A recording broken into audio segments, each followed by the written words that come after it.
Hello dear students, welcome again to my channel. बेटा मैं आजकल बेटा छठी कक्षा के विद्यार्थियों को करवा रही हूँ कार्य पुस्तिका, और आज हम अध्याय 4 और 5 दोनों को मिलाकर जो हमारा चैप्टर बनता है आधारभूत ज्यामितीय अवधारणाएं एवं प्रारंभिक आकारों को समझना, basic geometrical concepts and understanding of basic figures, इस चैप्टर को सॉल्व करने जा रहे हैं।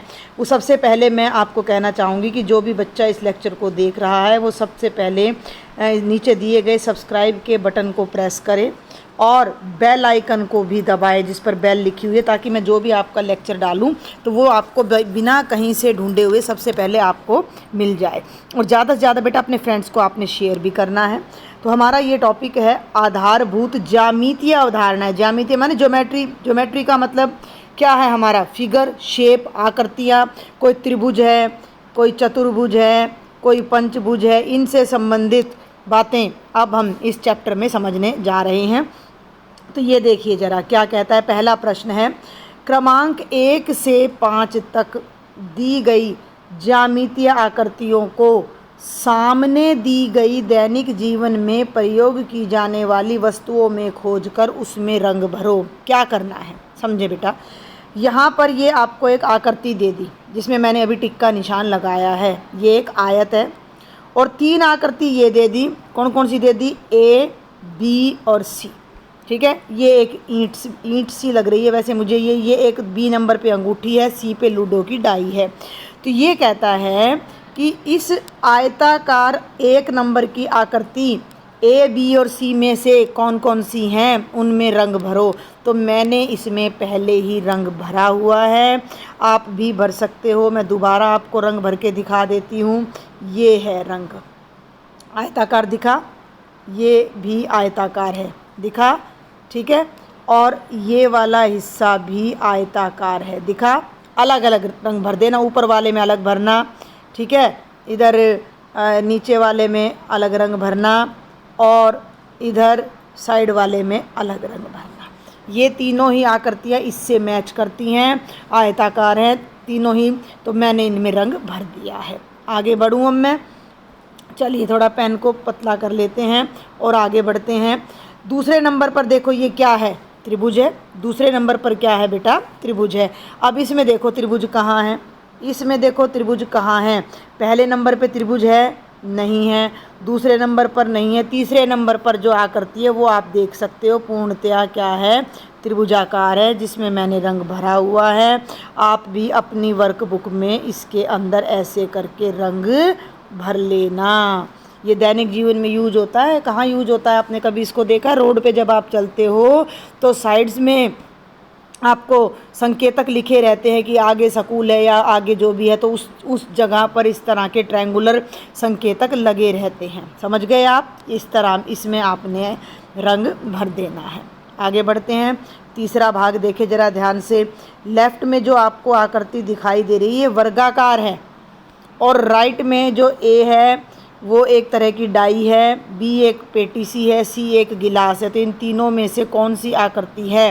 तो ये वाली आकृति है। तो इसमें मैंने ये रंग भर दिया। एक रंग यहाँ पर भरेंगे, दूसरा रंग उठा लेना अलग से, वो यहाँ सी साइड में भर देना। तीसरा रंग उठाकर यहाँ ऊपर की तरफ आपने भर देना है। तो इस तरह से आप इनमें अपने रंग पसंद के भर देना। आपके लिए मैंने ये रंग रेड कलर में यहाँ पर पहले ही भर रखे हैं। चौथी आकृति देखो क्या है? चौथी आकृति वृत्ताकार है। वृत्ताकार है तो ए में तो ये ऊपर का हिस्सा वृत्ताकार है, यहाँ भर दिया। इस टॉर्च का आगे का मुंह वृत्ताकार है तो यहाँ रंग भर दिया मैंने। ईंट में कुछ वृत्ताकार नहीं है। और ये है आपका लास्ट पार्ट, 5वां। देखे जल्दी से। बिल्कुल ये एक सीधी सरल रेखा आपको दिखा रखी है। तो ये सीधी सरल रेखा आपको दिखा रखी है। तो ये सीधी सरल रेखा थी, वो कहाँ कहाँ है? देखो ये रही, यहाँ रंग भर दो। इस फूटे की ये किनारी भी सरल है, फूटे के बीच में भी सरल रेखा है। चम्मच की ये किनारी भी सरल रेखा है, और ये किनारी इसकी ये भी सरल रेखा है। ये भी सरल है, ये भी सीधी रेखा है, ये भी सीधी रेखा है। तो इनमें हमने रंग भर दिया और हमें यह आकृति समझ आ गई। अब हम आगे बढ़ते हैं प्रश्न संख्या 1 पर। वो प्रश्न संख्या 1 नहीं थी, प्रश्न संख्या 1 तो ये है, वो तो आपको सिर्फ समझाया गया था। प्रश्न संख्या 1 में ये क्या कहता है कि कॉलम क और कॉलम ख का मिलान करो। ये कॉलम क है जिसमें किसी भी आकृति का नाम लिखा है, ये कॉलम ख है जिसमें उस आकृति का चित्र दिया गया है। ठीक है, तो चलूँ आगे भाई। मैं सबसे पहले है रेखा। अब इन चारों में रेखा, देखो मैं आपको मिलाने से पहले ना एक बार थोड़ा समझाना चाहूँगी। ये होती है बिंदी जो मैंने अभी लगाई है, सारा साफ़ करके फिर बताती हूँ मैं आपको दोबारा से। ये होती है बिंदी, एक बिंदी को दूसरी बिंदी से मिला दो निश्चित दूरी पर, तो ये रेखाखंड। रेखाखंड एक बिंदी ये है, यहाँ से शुरू करके मैं चलाती जाऊँ कहीं तक अंत तक लाइन खींच दूँ। एरो लगा दिया, एरो का मतलब मेरी ये लाइन चलती जा रही है, अंतहीन है। तो ये हमारी होती है किरण। क्या कहलाती है? किरण। ये हमारा कहलाता है रेखाखंड, यानी रेखा का टुकड़ा। काट दी एक लाइन हमने।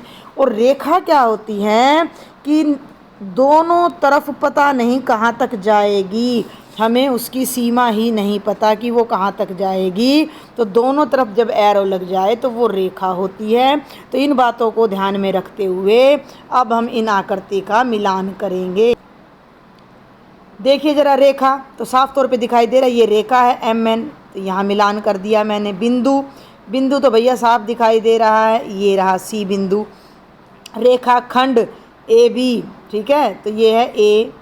और किरण एक तरफ शुरू होती है, अंत नहीं होता है इसका, तो AB। ठीक है, अब ज़रा इधर राइट में भी आ जाओ। क्या हम घर से पेड़ की दूरी को रेखाखंड से दर्शा सकते हैं? अगर हाँ तो क्यों? ये घर है, यहाँ एक आदमी खड़ा है, मान लो मैंने यहाँ डॉट लगा दिया, ये दूसरा आदमी खड़ा है, तो दोनों के बीच की दूरी फिक्स है ना। ये मान लो 2 सेंटीमीटर है, 5 सेंटीमीटर है, 5 मीटर है, तो दोनों सिरे हैं ना इसके। तो हाँ, इस दूरी के दोनों सिरे हमें ज्ञात हैं, इसलिए हम इसको रेखाखंड से दर्शा सकते हैं। तो ये था प्रश्न नंबर 1, जिसके लिए आपको रेखा, बिंदु, रेखाखंड और किरण को समझना बहुत ज़रूरी है। मैं जल्दी से फिर बता दूं, रेखा का कोई अंत नहीं होता, दोनों तरफ बढ़ती चली जाएगी। इधर भी कितना ही बढ़ा लो, इधर भी कितना ही बढ़ा लो। ठीक है, आगे बढ़ूं। ये है रेखाखंड, एक से दूसरे किनारे तक, बस यहाँ शुरू हुआ, यहाँ ख़त्म हो गया, 2 अंतिम सिरे हैं। जिसका एक सिरा हो लेकिन अंत ना हो, कहीं तक भी चली जाए, वो किरण कहलाती है। तो ये डिफरेंस आपको समझना बहुत ज़रूरी है, तभी हम आगे के और प्रश्न कर पाएंगे। प्रश्न संख्या 2 क्या कहती है? जिस प्रकार कॉलम ए में दिए गए बिंदुओं के संदर्भ में रेखा के गुणधर्म बताए गए हैं, उसी प्रकार किरण और रेखाखंड के भी गुणधर्म बताओ। क्या कहता है?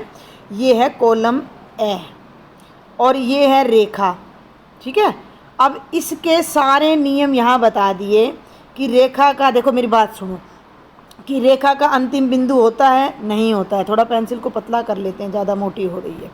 रेखा का अंतिम बिंदु होता है, नहीं होता। मैंने बता दिया, रेखा दोनों तरफ बहुत दूर तक बढ़ती है। संकेत रेखा को लिखते कैसे हैं? तो AB के ऊपर ऐसे दोनों तरफ डंडा लगा के लिखते हैं, अभी भी बताया। चित्र में रेखा को ऐसे दर्शाते हैं। बिंदुओं की संख्या, यानी रेखा के ऊपर कितने बिंदु होते हैं? अनंत होते हैं। शुरुआती बिंदु रेखा का होता है या नहीं होता? कोई नहीं होता। तो ये सारी बात बुक वाले ने पहले ही रेखा के बारे में बता दी हैं, और वही बातें अब किरण और रेखाखंड के बारे में आपने बतानी हैं, तो वो मैं यहाँ पर अब आपको समझाती हूँ। तो देखिए ज़रा, हम बात करते हैं किरण की। हम सबसे पहले बात करते हैं किरण के बारे में। अंतिम बिंदु, किरण का कोई अंतिम बिंदु होता है? एक अंतिम बिंदु होता है। नहीं, वैसे किरण का ना कोई अंतिम बिंदु होता नहीं, ये शुरुआती बिंदु होता है, और किरण ऐसे चलती है। तो आप इसको ये थोड़ा सुधार करो, मैंने ये गलत लिख दिया। एक अंत बिंदु नहीं आएगा, किरण का आएगा कोई नहीं, किरण का कोई अंत बिंदु नहीं। लिखो आप, एक ही लिखो, ठीक है, इट्स ओके। आप लिखो एक अंत बिंदु होता है। संकेत किरण को लिखते कैसे हैं? तो AB लिखकर, मैं ऐसे लिख के भी दिखा रही हूँ, एक तरफ डॉट लगाना है और एक तरफ एरो लगानी है, और हो गया, ये समझ आ गया। आगे बढ़ूँ। अब किरण का जो चित्र है वो भी यही होगा, एक तरफ डॉट होगा और एक तरफ एरो होगा। बिंदुओं की संख्या कितनी होती है? अनंत। भाई ये किरण बना दी मैंने, तो इस पे कितने बिंदु हैं? आप गिन नहीं सकते, इतने बिंदु हैं, अनंत बिंदु हैं इस पर। ठीक है, और अब ये पूछ रहा है कि शुरुआती बिंदु, तो हाँ होता है। ठीक है, चलें आगे। अब हम बात करते हैं रेखाखंड के बारे में। अंत बिंदु रेखाखंड के दो अंत बिंदु होते हैं, यहाँ और यहाँ। तो इन दोनों को मिलाने से जो बनता है वो रेखाखंड है। तो ये भी अंत बिंदु, ये भी अंत बिंदु। संकेत लिखते कैसे हैं? ए बी लिखकर बस ऐसे डंडा लगा दिया जाता है, दोनों तरफ थोड़ा थोड़ा इन पर डॉट दिखा देते हैं हम यहाँ पर इस तरीके से। अलग कलर का दिखाना चाहो तो आप अलग कलर के यहाँ पर दोनों डॉट दिखा सकते हो। ठीक है, आगे बढ़ूँ। चित्र में सिंपल रेखा ऐसे बनती है, रेखाखंड। आगे चलें। बिंदुओं की संख्या अनंत होती है रेखाखंड पर। शुरुआती बिंदु होता है, ये रहा, ये ए बी है।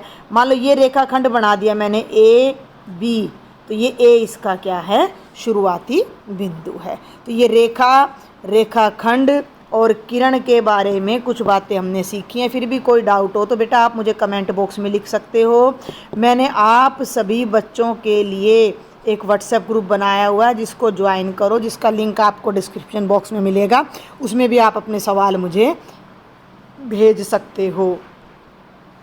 अब हम चलते हैं प्रश्न संख्या 3 पर। आप ध्यान से देखो, दो रेखाएं ये हैं एल और एम। इस रेखा का नाम क्यू है, इस रेखा का पी पी है। ये सब आपको दे रखे हैं। ये ए बिंदु है, ये एफ है, ये जी है, ये बी है, ये डी है, ये आपका ई बिंदु है, ये सी बिंदु है। ये चित्र आपको दे रखा है और कुछ प्रश्न पूछे। लेकिन उससे पहले हम इस भैया की प्रॉब्लम सॉल्व करते हैं। किसकी? कौन से भैया की? भाई जो ये पतंग उड़ा रहे हैं, पहले इनको देखते हैं। तो ये क्या कह रहे हैं कि अरे यह तो किरण की तरह है। कौन है किरण की तरह? पतंग। मेरे हाथ शुरुआती बिंदु हैं। देखो यहाँ से इसने पतंग उड़ानी शुरू की, दिख रहा है आपको? अलग कलर लेके दिखाऊं मैं आपको, ब्लैक लेके दिखाती हूँ। यहाँ से इसने पतंग उड़ानी शुरू की अपने हाथ से, और इसका जितना मन करे उतनी ऊंचाई तक पतंग को ले जा सकता है। तो यही बात ये कह रहा है कि मेरे हाथ शुरुआती बिंदु हैं, मैं जितनी ढील दूँ उतना ये पतंग बढ़ती जाएगी। क्या तुम भी ऐसा ही सोचते हो? तो आप यहाँ लिख देना, हाँ यह सत्य है। बल्कि यहाँ लिखो, हाँ यह है, एक मिनट भाई, हाँ यह सत्य है। हाँ यह क्या है? सत्य है। किरण का क्या बताया था हमने? भाई किरण एक कोने से शुरू होएगी और आगे तक चलती चली जाएगी। ऐसी ये पतंग है। अब यहाँ से मैंने पतंग पकड़ ली तो आगे तक चलती चली जाएगी, तो पतंग भी किरण हो गई ना। ठीक है, आगे बढ़ते हैं। अब ये कहता है दिए गए चित्र के आधार पर निम्न प्रश्नों के उत्तर लिखो।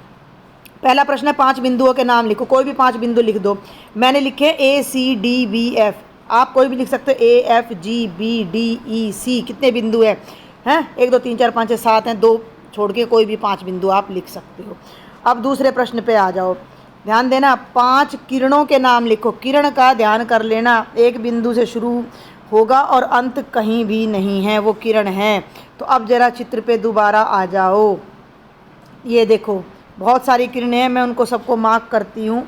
ये किरण है ई पी, ये किरण है ई क्यू, और ये भी किरण है ई एल, ये भी किरण है। अगर यहाँ मैं नाम दे दूँ एम, तो ये ई एम भी किरण है, ये जी एम भी किरण है। बहुत सारी किरणें हैं, तो इनमें से मैंने 5 नाम यहाँ लिख दिए हैं, आप मिला लेना। E P B M E Q, E P B M E Q. पहले इनको दिखाती हूँ मैं आपको, ई पी बी एम और ई क्यू। हो गई तीनों किरणें। यहाँ एरो है, यहाँ एरो है, यहाँ एरो है। आगे की 3 दिखाऊँ तो ये देखो कौन कौन सी हैं, जी एम और डी एल। देखो जरा जल्दी से वापस चित्र पे आ जाओ। जी एम हो गई, डी एल हो गई। चलें आगे चलते हैं। आपको ये चित्र सामने रखना पड़ेगा, उससे पहले इधर लेफ्ट में आ जाते हैं। ये 2 लड़की हैं, एक लड़की येरी एक येरी, दोनों चुन्नी को पकड़ के खड़ी हुई हैं भैया। तो ये पूछ रहा है कि क्या ए बी और सी डी समानांतर रेखाएं हैं? ए बी ये है और सी डी ये है। बिल्कुल समानांतर है, क्योंकि दोनों एक दूसरे को कहीं भी नहीं काटेंगी, एक दूसरे से समान दूरी पर हैं। चलें आगे। प्रश्न संख्या 3, 5 रेखाखंडों के नाम लिखो। रेखाखंड, तो उसी चित्र पर वापस चलते हैं। ये रेखाखंड मैंने लिखे हुए हैं C D F G A B A F C E. उनको ऊपर देखते हैं, CDFGAB। रेखाखंड क्या होता है? जिसका एक शुरुआती बिंदु हो और एक अंत बिंदु हो। तो CD बन गया रेखाखंड, AG बन गया रेखाखंड। अलग कलर ले लो तो 1 मिनट में, ये तो ना पेंसिल थोड़ी सी मोटी हो गई, बड़ा सुपर फास्ट काम करते हैं ये सब। AB एक ये हो गया, 3 तो ये हो गए, ठीक है भाई। CD हो गया, FG हो गया, AB हो गया। AF और CE ढूंढो, मैंने सही भी किया है कि नहीं। AF बन गया, CE बन गया रेखाखंड। तो ये 5 रेखाखंड हमने लिख दिए। अगले प्रश्न पर चलते हैं। 3 रेखाओं के नाम लिखो। 3, प्रश्न संख्या 4 है, 3 रेखाओं के नाम लिखो।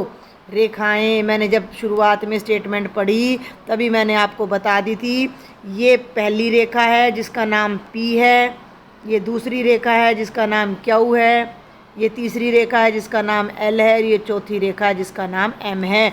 तो हमारे पास 4 रेखाएं हैं, P Q L M। मैंने उसमें से 3 लिख दी हैं, रेखा Q, रेखा P, रेखा L।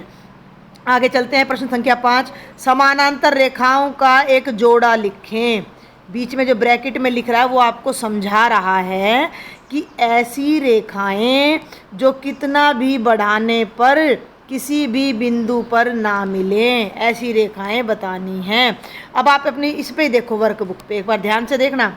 एक लाइन तो ये खिंच रही है और एक लाइन ये खिंच रही है। इनको तुम कहीं तक भी बढ़ा लो, क्या ये एक दूसरे को काटेंगी? नहीं काटेंगी। तो ये समानांतर रेखाएं हैं। अब हमें अपने चित्र में समानांतर रेखाएं देखनी है। ऐसी 2 रेखाएं देखनी है जो एक दूसरे को कहीं नहीं काट रही। तो ये तो रेखा L और ये रेखा M दोनों ही समानांतर है। तो ये मैंने यहाँ पर लिख दिया है, L और M। और लास्ट पार्ट है इसका, प्रतिच्छेदी रेखा, इंटरसेक्टिंग लाइंस। ऐसी रेखाएं जो एक दूसरे को किसी निश्चित बिंदु पर काटती है, उनका एक जोड़ा लिखो जो ऐसे करके काटे। तो अब चित्र में ढूंढो ऐसे करके कौन सी रेखाएं काट रही हैं। P और Q काट रही है, ये P रेखा Q रेखा को काट रही है। तो ये इंटरसेक्टिंग लाइंस हैं, प्रतिच्छेदी रेखाएं हैं। तो मैंने लिख दिया P और Q। तो ये बेटा ये थी प्रश्न संख्या 3। अब आ जाते हैं प्रश्न संख्या 4 पर। बहुत ही आसान है। नीचे दिए गए कथनों में से बताएं कि कौन से कथन सही हैं और कौन से कथन गलत हैं। एक तो सही और गलत बताने हैं, साथ ही चित्र बनाकर समझाएं कि ये क्यों गलत है और क्यों सही है। ठीक है। पहला प्रश्न है, एक किरण के कम से कम 2 अंत बिंदु होते हैं। गलत कह रहा है ये। किरण देखो, तुम ये देखो जो मैं खींच रही हूँ ये भी किरण है। ये देखो, अभी मैंने खींची ना, अभी मैंने ये खींची, ये किरण है। तो इस किरण का अगर आप देखो तो यहाँ से तो मैंने शुरू करी लेकिन अंत कहीं नहीं है। मेरा जितना मन करे मैं यहीं से फिर शुरू करूँ। तो ये देखो कहीं भी जा सकती है। तो किरण के 2 अंत बिंदु नहीं होते हैं, ये गलत कह रहा है। तो आप लिखो गलत है, किरण का कोई अंत बिंदु नहीं होता। ठीक है, आगे बढ़ूँ। एक रेखाखंड में अनंत बिंदु होते हैं, ये सही है भाई। ये रेखाखंड है, इस पे कितने बिंदु हैं आप गिन नहीं सकते, इतने छोटे छोटे नन्हे नन्हे, इस पर इतने सारे बिंदु हैं। ये देखो, आप कहोगे जी ये तो गिने जाएंगे, नहीं, आप ही को लग रहा है ये बहुत बहुत बहुत बहुत ज़्यादा बिंदु हैं जो कि गिने नहीं जा सकते। ठीक है, तो ये सही कह रहा है, सही पे टिक लगा के नीचे लिख भी देना। तीसरे भाग पर चलो। 2 समानांतर रेखाओं के बीच की दूरी असमान होती है, बिल्कुल गलत। आप ये देखो, एक रेखा ये रही, आप ही की बुक में है ये रेखा, और एक रेखा ये रही। इनके बीच की दूरी, इनके बीच की ये दूरी हर जगह जहाँ देखोगे वो दूरी समान आएगी। तो ये गलत कह रहा है। 2 समानांतर रेखाओं के बीच की दूरी सदैव समान होती है, और ये मैंने यहाँ पर डायग्राम से इसको समझा भी दिया है। और चौथा पार्ट है, रेखा का कोई प्रारंभिक बिंदु नहीं होता। ये बिल्कुल सही कह रहा है, क्योंकि रेखा दोनों तरफ चलती रहती है, यही नहीं पता कहाँ शुरू हो रही है और कहाँ ख़त्म हो रही है। तो इसका उत्तर हम लिखेंगे सही। रेखा को दोनों दिशाओं में अनंत रूप से बढ़ा सकते हैं। रेखा को दोनों दिशाओं में अनंत रूप से बढ़ा सकते हैं। आगे चलें, प्रश्न संख्या 5 पर आ जाओ बेटा। ये क्या कहता है, रोहित ने अपनी किताब में बने हुए चित्र को कॉपी में इस प्रकार बनाया। ये तो किताब में चित्र बन रहा था, ध्यान देना, ऐसे। ठीक है, और रोहित ने ऐसे बनाया। क्या गलती करी, ए पे एरो था, रोहित ने यहाँ एरो नहीं बनाया, रेखाखंड बना दिया। देखो किताब का इसका फ़र्क समझो। किताब का मतलब है ये बढ़ता जा रहा है, पता नहीं कितनी आगे तक जाएगा। लेकिन रोहित ने जब एरो नहीं बनाया तो ये इतना ही है बस, इससे ऊपर नहीं जा सकता। तो अब ये क्या कह रहा है कि क्या आप बता सकते हो कि रोहित ने चित्र बनाने में क्या गलती की। तो हम क्या लिखेंगे कि रोहित ने बी ए को किरण नहीं बनाया। ये जो बी ए थी, ये जो बी ए इधर तो किरण है, और जो रोहित बाबा कर रहे हैं उन्होंने किरण नहीं बनाया, उन्होंने इसको रेखाखंड बनाकर छोड़ दिया। तो ये बात हम लिखेंगे कि रोहित ने बी ए को किरण नहीं बनाया बल्कि रेखाखंड बना दिया। अर्थात किताब के अनुसार तो ये बहुत लंबा चित्र जाएगा और रोहित के अनुसार ये इतना सा दूरी रह जाएगी ए बी की। ठीक है, आगे चलते हैं। किताब के चित्र और रोहित द्वारा बने चित्र में क्रमशः क्या व्यक्त हो रहा है। तो किताब के चित्र में ए बी किरण है। ए बी क्या लग रहा है, किताब के चित्र में ए बी किरण है, मैं बता चुकी हूँ, और रोहित के चित्र में ए बी रेखाखंड है। तो बहुत ही आसान सा प्रश्न था। अब आपके आ जाते हैं यहाँ से कोण शुरू हो जाते हैं। प्रश्न संख्या 6, नीचे दिए गए चित्र में व्यक्त कोण का नाम और प्रकार बताएं। देखो केक दिख रहा होगा, बड़ा यम्मी यम्मी सा, टेस्टी सा है ना। उस केक को काट के एक पीस तो कोई खा गया और ये छोड़ दिया इतना, POR। तो ये आपका एंगल बन रहा है जिसका नाम है एंगल POR। ये एंगल का निशान होता है, थोड़ा ऐसे टेढ़ा करके, L नहीं होता है ये, इसके अंदर हम लिखते हैं POR। आप एक बार एंगल को समझने की कोशिश करो। अगर ये एक रेखा है और दूसरा कलर ले लेते हैं, ये दूसरी रेखा है, तो इन दोनों के बीच में जो ये दूरी है ये एंगल होती है। अब मान लो बेटा इसका नाम है A, ये पॉइंट है B और ये है C। तो ये एंगल बन रहा है B पॉइंट पे। B पॉइंट पे ये लाइन में चेंज आ रहा है, समझ रहे हो मेरी बात को। B पॉइंट पे ये यहाँ मुड़ रहा है, तो इस एंगल को हम कहेंगे एंगल B या ABC, या इसको कहेंगे एंगल ABC, या इसको कहेंगे CBA, एंगल CBA। तीनों स्थितियों में B ने बीच में आना है। ये एंगल को लिखने का तरीका होता है। ये एंगल की दो भुजाएं होती हैं। एक मिनट भी, पेन अलग आ गया। ये एंगल की दो भुजाएं होती हैं, AB एक रेखा हो गई, रेखा BC हो गई। तो ये दोनों भुजाएं हैं और ये एंगल है B जो बीच में आता है। तो नाम में भुजाएं भी लिखी जाती हैं। तो ये हो गया एंगल POR। और ये 90 से कम है इसलिए ये न्यून कोण है। अब कैची देखो, ध्यान देना ज़रा, थोड़ा सा इसको बारीक करते हैं, ब्लैक कलर चूज़ करते हैं। ये ऐसे जा रहा है, तो A ये है, B ये है और C एंगल है ABC। लेकिन ये 90 से ज़्यादा है तो अधिक कोण है। और तीसरा देखो LMN, पेड़ है, ये पेड़ है LMN, लेकिन बिल्कुल सीधा स्ट्रेट है। तो ये एंगल कितने का है, 90 डिग्री का है, इसलिए इसे हम क्या कहते हैं, समकोण कहते हैं। ठीक है, आगे बढ़े। प्रश्न संख्या 7 बहुत ही आसान प्रश्न है। दिए गए मेज के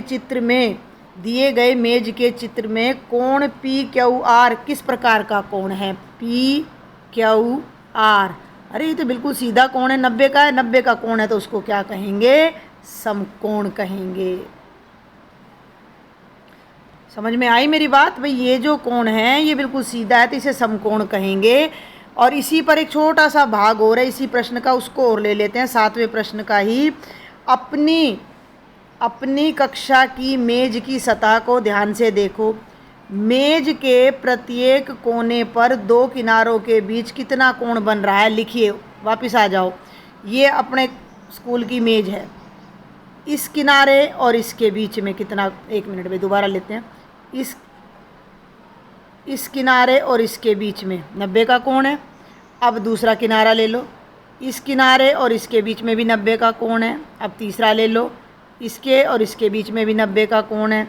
चौथा ले लो, इसके और इसके बीच में भी 90 का कोण है। तो सभी किनारों के बीच में कितने डिग्री का कोण बनता है, 90 डिग्री का। तो अभी के लिए बेटा फ़िलहाल इतना ही, ज़्यादा लंबा लेक्चर हो जाएगा, आप समझ नहीं पाएंगे। तो ये 7 प्रश्न मैंने आपको कराए हैं। कोई भी डाउट आपको रहता है तो आपने मुझे कमेंट बॉक्स में लिखना है। और अगर चैनल को अभी तक सब्सक्राइब नहीं किया है तो प्यारे बच्चों जल्दी से चैनल को सब्सक्राइब ज़रूर करें, ज़्यादा से ज़्यादा फ्रेंड्स को शेयर करें। Thank you.